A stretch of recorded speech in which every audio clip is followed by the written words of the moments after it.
அன்பார்ந்த ஆண்டவரே, இந்த அருமையான நேரத்துக்காக உமக்கு நன்றி செலுத்துகிறோம் சுவாமி. விசேஷமாக இந்த ஆராதனைக்காக நாங்கள் ஜெபிக்கிறோம். இந்த ஆராதனை முற்றுமுழுதாக உமது கரங்களிலே ஒப்பு கொடுக்கிறோம் ஆண்டவரே. ஆண்டவரே, நமஸ்கார நேரத்தை வழிநடத்தும் உமது தாசனை அபிஷேகிங்க ஆண்டவரே. சுவாமி, பரலோக நமஸ்காரத்தை இந்த இடத்திலே ஏறெடுக்குமாறு உமது அபிஷேகத்தை அவருக்குள்ளாக ஊற்ற வேண்டும் என்று ஜெபிக்கிறோம் ஆண்டவரே. ஆண்டவரே, அதே போல உமது வாழ்த்தை கூட உமது கரங்களில் ஒப்பு கொடுக்கிறோம். வாழ்த்தை கொண்டு வரும் தாசனை அபிஷேகிங்க. இன்றைய நாளிலும் கூட உமது பிள்ளைகளுடன் நீர் எதை பேச விரும்புகிறீரோ அதை அவருடைய நாவிலே வைக்க வேண்டும் என்று ஜெபிக்கிறேன் ஆண்டவரே.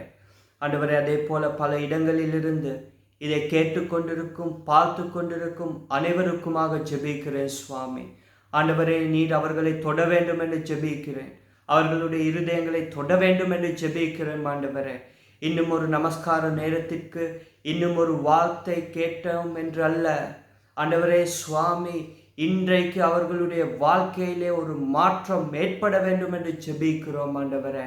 ஆண்டவரே சுவாமி, பார்ப்பவர்கள் கேட்பவர்கள் யாராயினும் நீர் இன்றைக்கு அவர்களை தொட வேண்டும் என்று ஜெபிக்கிறோம் ஆண்டவரே.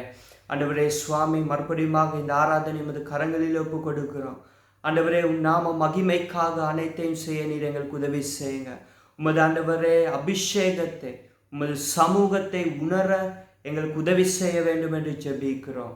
இயேசுவின் நாமத்தினாலே ஜெபம் கேளும் நல்ல பிதாவே, ஆமென். உறவுகள் மறைந்துமே வாழ்க்கை நகர்கின்றதே, அழுத்தங்கள் படர்ந்துமே பனியை கரைகின்றதே. உறவுகள் மறைந்துமே வாழ்க்கை நகர்கின்றதே, அழுத்தங்கள் படர்ந்துமே பனியாய் கரைகின்றதே.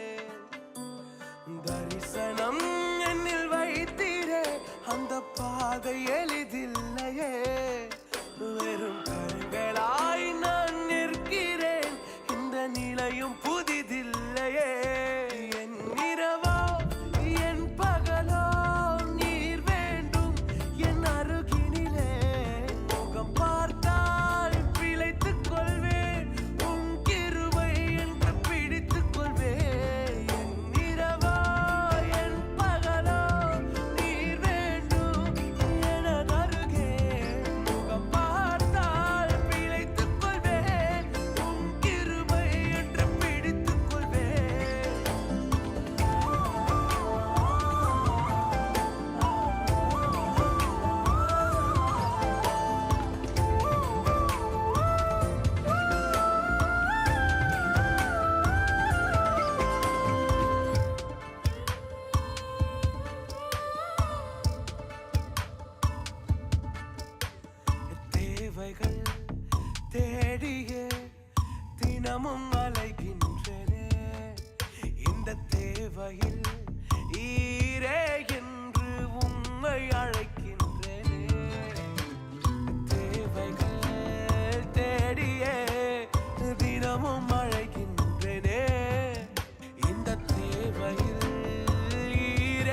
தீமோத்தேயு 1:14 வரையான வசனங்கள்.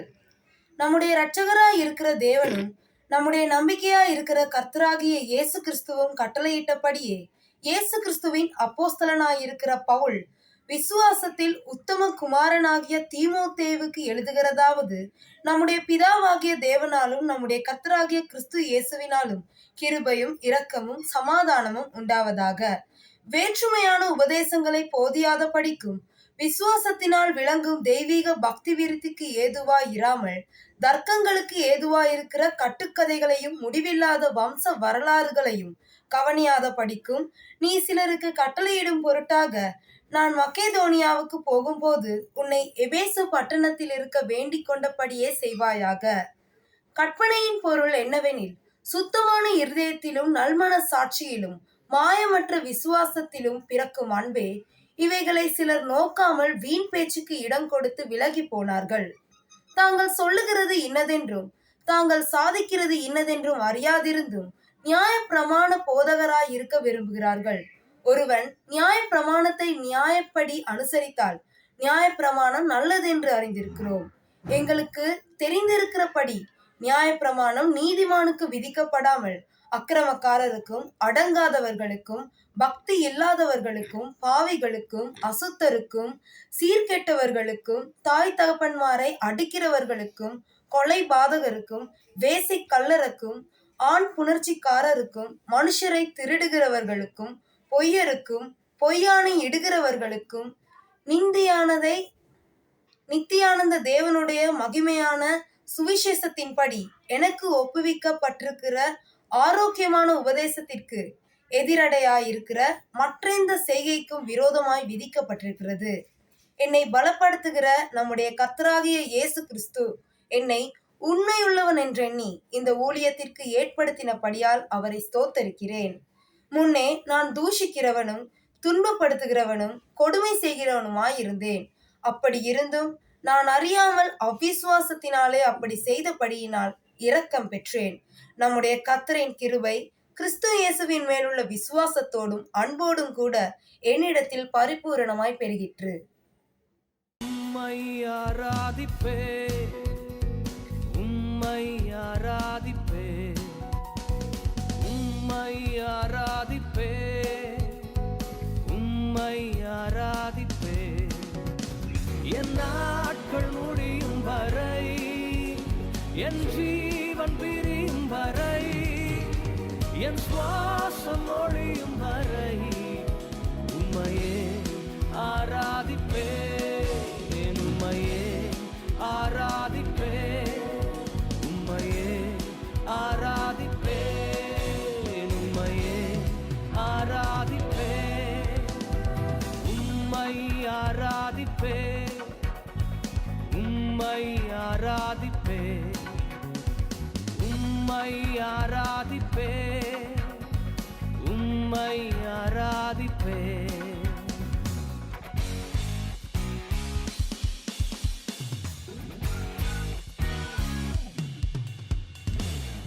தாயின் கருவில் உருவாகும் முன்னே என்னை பெயர் சொல்லி அழைத்த எங்கள் நல்ல தெய்வமே, அதுமை மாத்திரம் ஆராதிப்பேன். தாயினும் மேலாக என்னை நேசிக்கிறதுனால எனக்காக நீ சிலுவையில ஜீவனை தந்தீரே. I will worship you, Lord. தாயின் கருவில் உருவாகும் முன்னே பேர் சொல்லி அழைத்தவர் நீரே. தாயினும் மேலாக அன்பு வைத்து நீர் எனக்காக ஜீவன் தந்தீரே. தாயின் கருவில் உருவாகும் முன்னே பேர் சொல்லி அழைத்தவர் நீரே. தாயினும் மேலாக அன்பு வைத்து நீர் எனக்காக ஜீவன் தந்தீரே. என் நாட்கள் முடியும் வரை, என் ஜீவன் பிரியும் வரை, என் சுவாசம் ஒழியும் வரை உம்மையே ஆராதிப்பேன், உம்மையே ஆராதிப்பேன், உம்மையே ஆராதிப்பேன், உம்மையே ஆராதிப்பேன். ஆண்டவரே, ஒவ்வொரு முறை கீழே விழும்போது என்னை தூக்கி எடுத்து உம்முடைய நன்மையும் கிருபையும் என்னை தொடரச் செய்து நான் கீழே விழுந்த இடத்துல இருந்து என்னை மீண்டும் நடக்க வைத்தீரே ஆண்டவரே. நீர் எத்தனை அன்புள்ளவர். Oh, I love you, Jesus.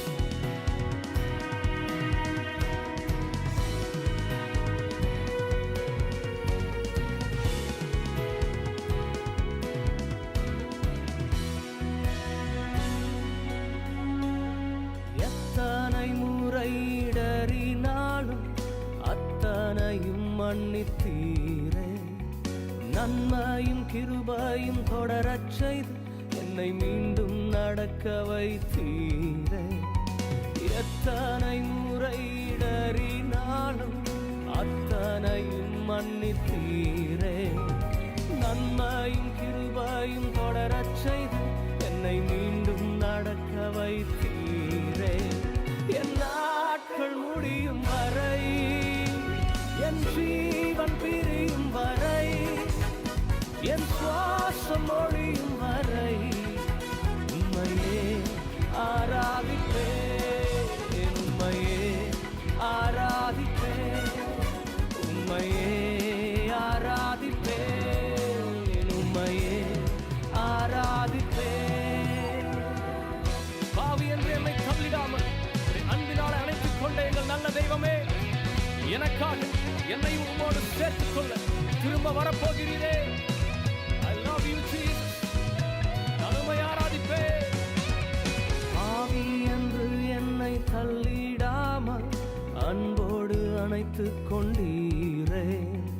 என்னையும் உம்முடன் சேர்த்துக் கொள்ள நீர் எனக்காக மீண்டும் வருவீரே. பாவி என்று என்னை தள்ளிடாமல் அன்போடு அணைத்துக் கொண்டீரே.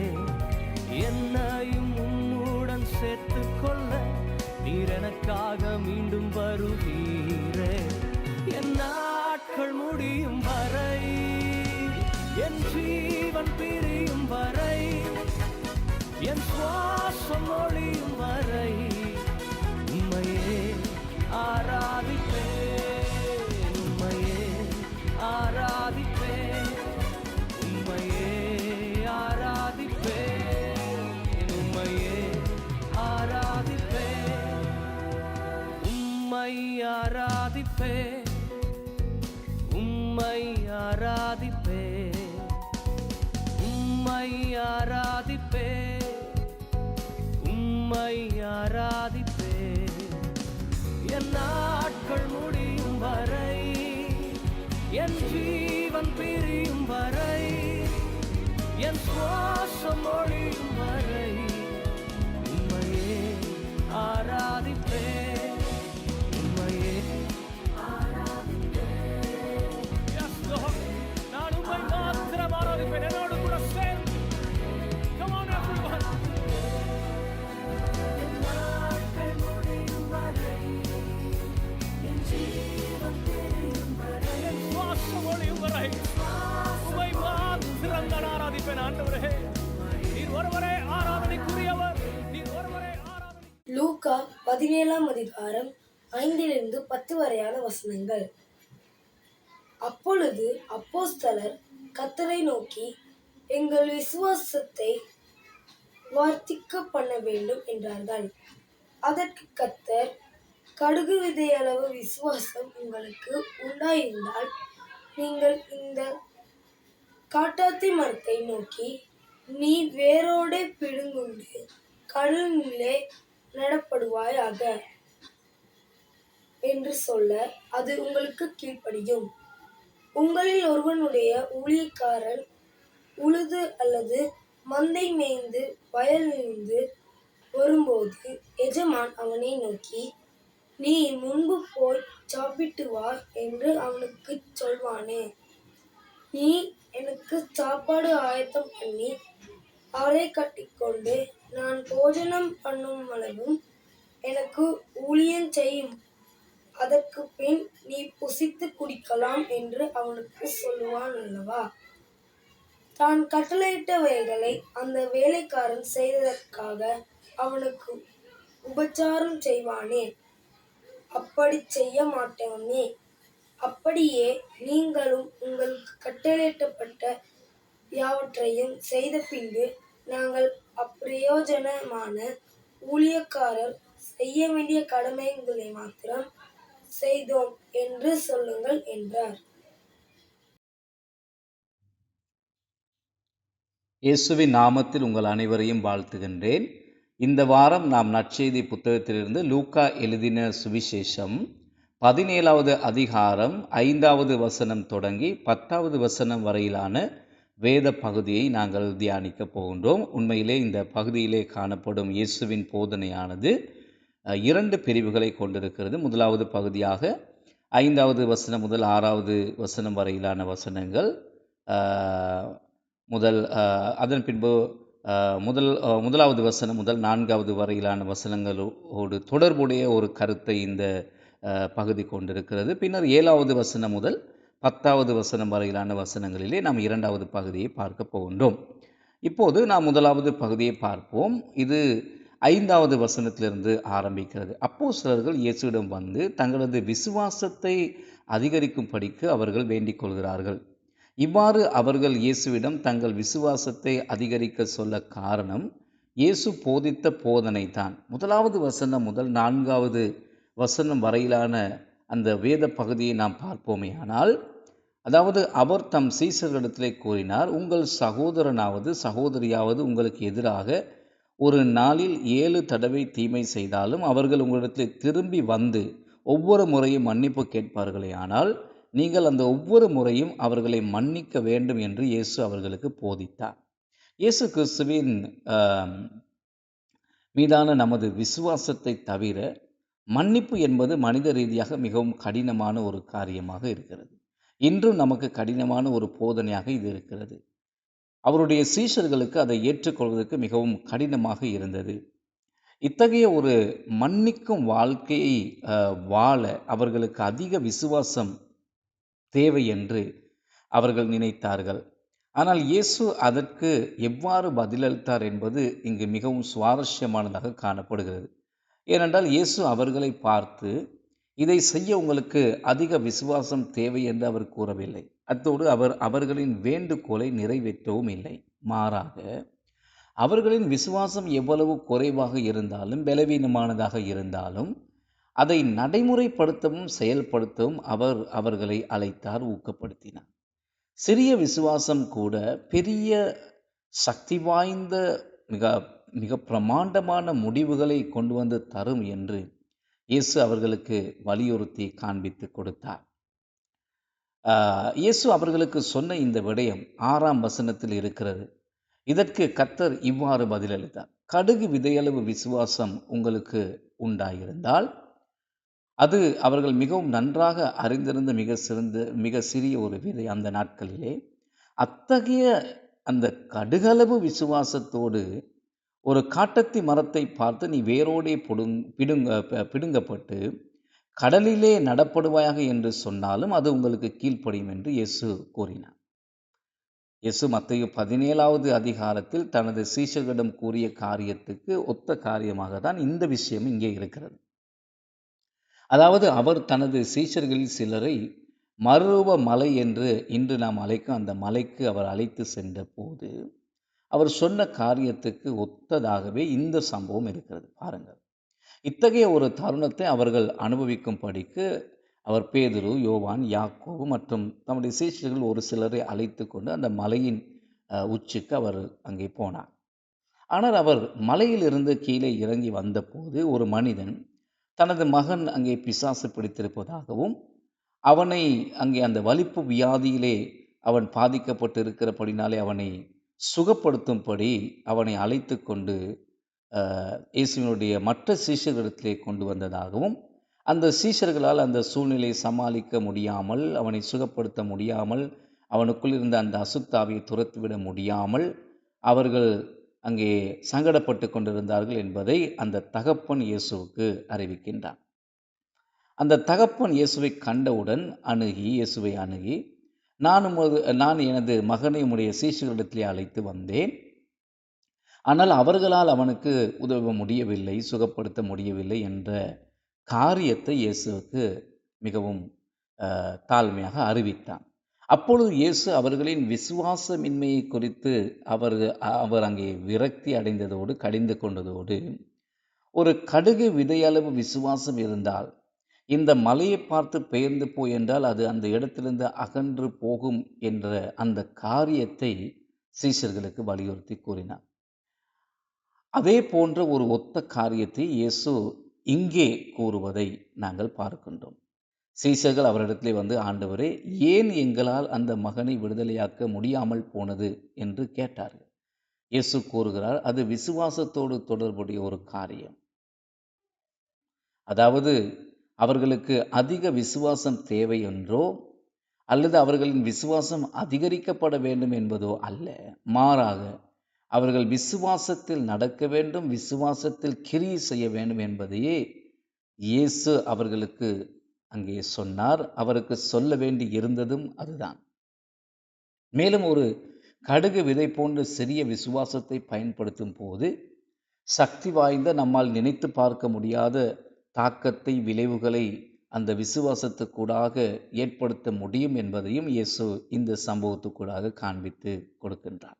பாருங்கள், கிதியோன் தேவன் அவனை அழைத்த போது கர்த்தருடைய தூதன் கிதியோனிடத்திலே சொன்ன விடயத்துக்கு இந்த காரியம் ஒத்துப்போகிறது. பாருங்கள், கர்த்தருடைய தூதன் அவனிடத்திலே வந்தபோது கிதியோன் ஒரு திராட்சை ரச ஆலையிலே அவன் தன்னை ஒளித்து கொண்டிருந்தான். அவன் பயந்து தன்னை ஒளித்து கொண்டிருந்தான்.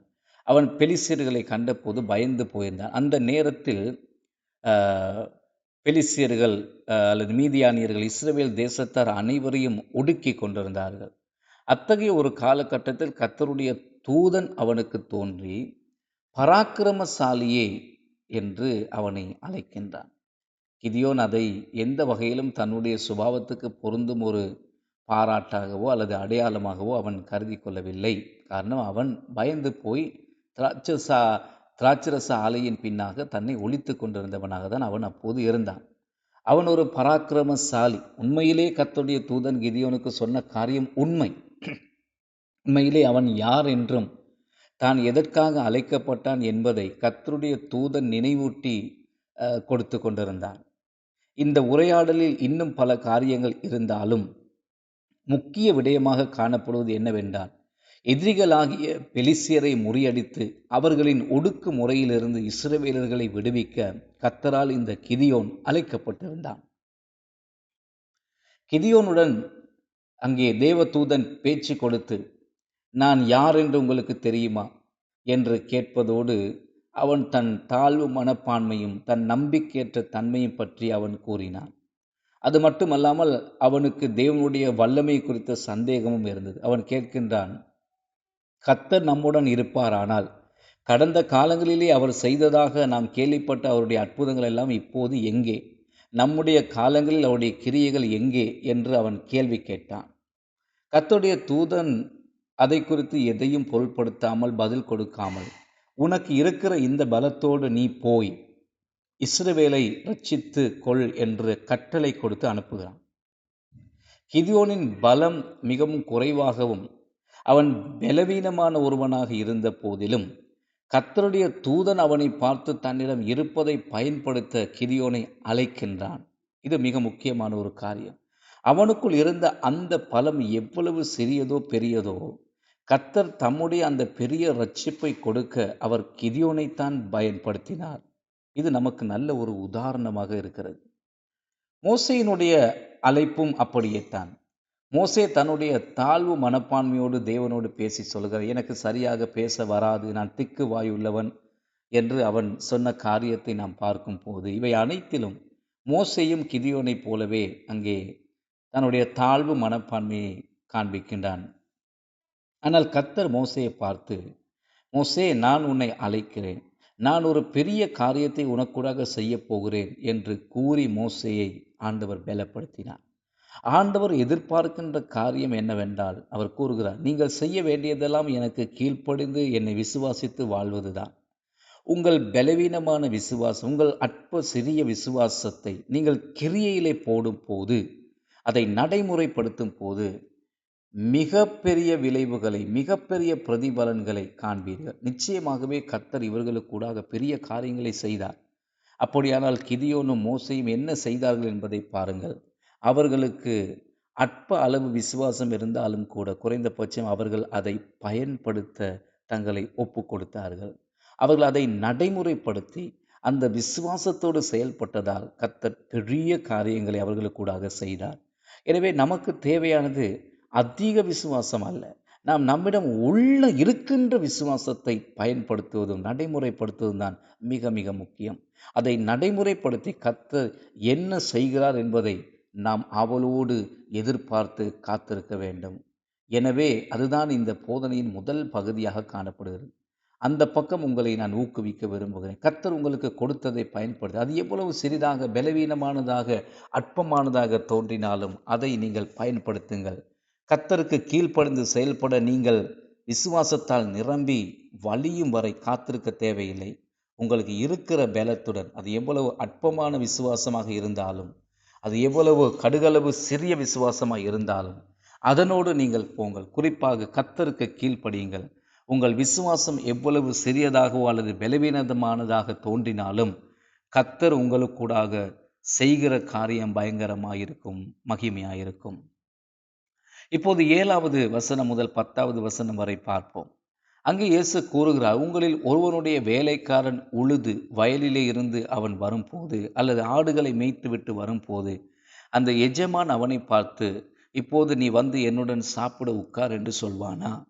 அப்படி சொல்ல மாட்டான். மாறாக அவன் என் போஜனத்தை தயார் செய்து நான் சாப்பிடும் வரைக்கும் எனக்கு பணிவிடை செய், பின்பு நீ சாப்பிடு என்று தான் அவன் சொல்லுவான். வேலைக்காரன் தனக்கு சொன்ன காரியத்தை செய்ததற்காக அவன் பாராட்டப்படுவானா? நீங்களும் உங்களுக்கு சொல்லப்பட்ட அனைத்தையும் செய்த பிறகு பாராட்டலை எதிர்பார்க்க வேண்டாம்.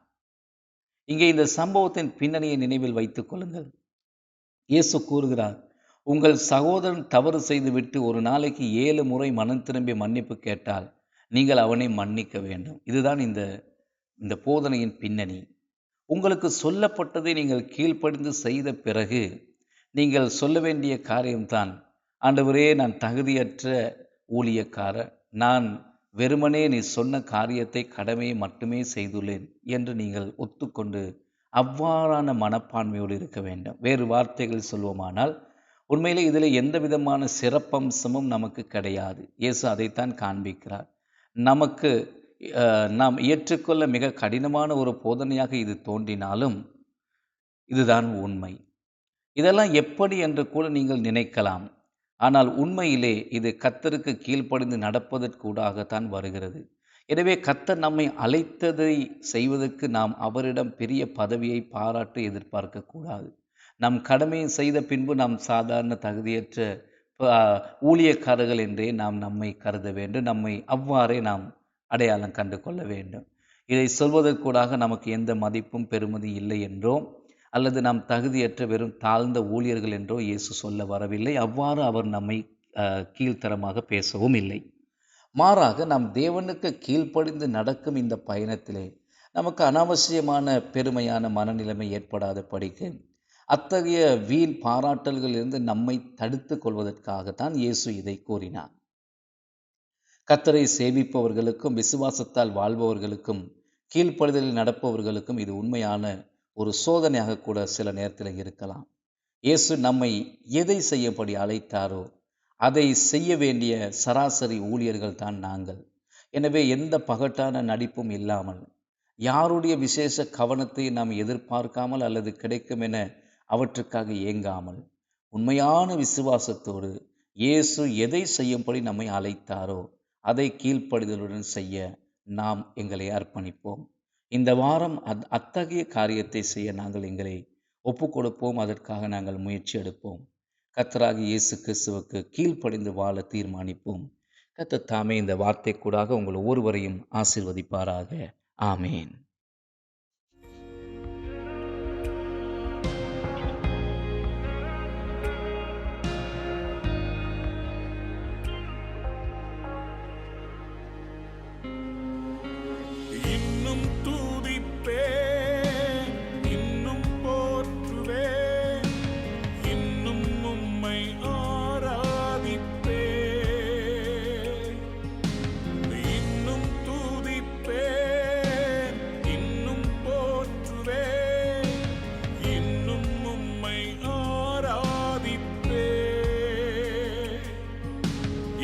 எக்காலமும் நான் துதிப்பேன், எந்நேரமும் நான் போற்றுவேன்.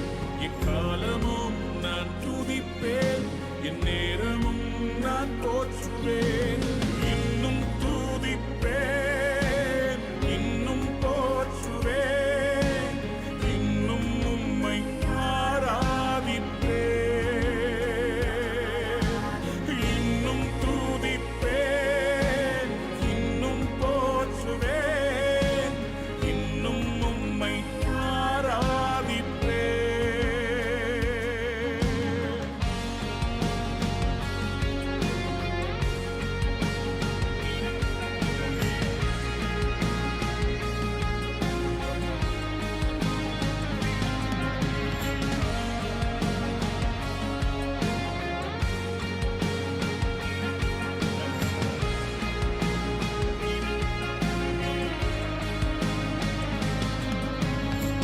வியாதியின் வேதனை பெருகினாலும், மரணத்தின் பயம் என்னை சூழ்ந்தாலும், வியாதியின் வேதனை பெருகினாலும், மரணத்தின் பயம் என்னை சூழ்ந்தாலும், மீண்டும் எழுப்பிடுவீர், வேலன் கொடுத்திடுவீர், உந்தன் தழும்புகளால் குணமாக்கிடுவீர்.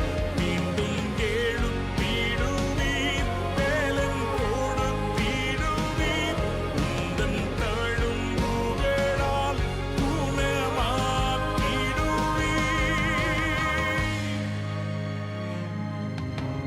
இன்னும் துதிப்பேன், இன்னும் போற்றுவேன், இன்னும் உம்மை ஆராதிப்பேன். இன்னும் துதிப்பேன், இன்னும் போற்றுவேன், இன்னும் உம்மை ஆராதிப்பேன்.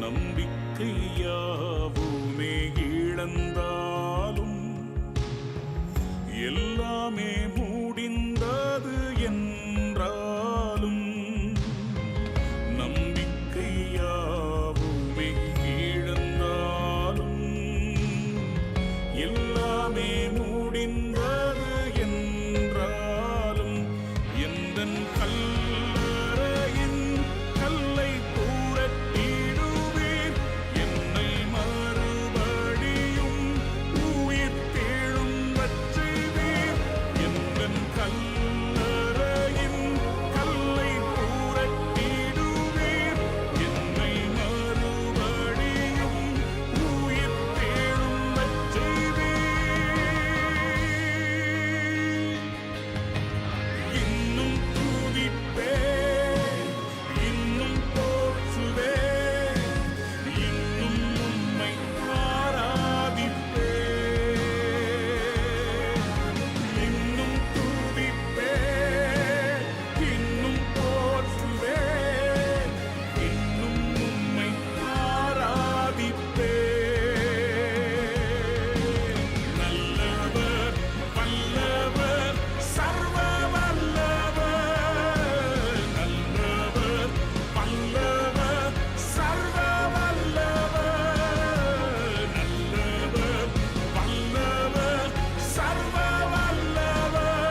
கிருபையும் இரக்கமும் நிறைந்த எங்களுடைய அருமையான தகப்பனே,